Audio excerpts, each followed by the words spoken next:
টাঙ্গাইল পাড়াসরা দরবার শরীফ হযরত মাওলানা মুকিমউদ্দিন আহমেদ মুজাদ্দিদ রাহমাতুল্লাহ ঘুমায় রয়ে গেছেন। সোয়ারে জমিনে আব্দুল সুবহান মৌলভী সাহেব ঘুমায় রয়ে গেছেন।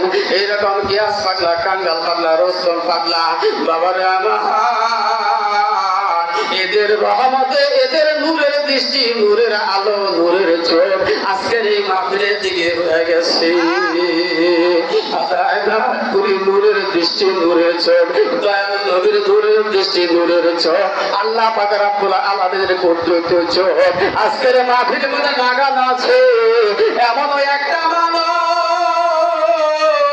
এই সময় যদি মাছের মাথার মতো 70,000 পানি ঝরে এই দিন নামের তসবিহ ডাকতে ডাকতে ওহদ পাহাড় সমতুল্য গুনাহ যদি বান্দাবান্দি করে,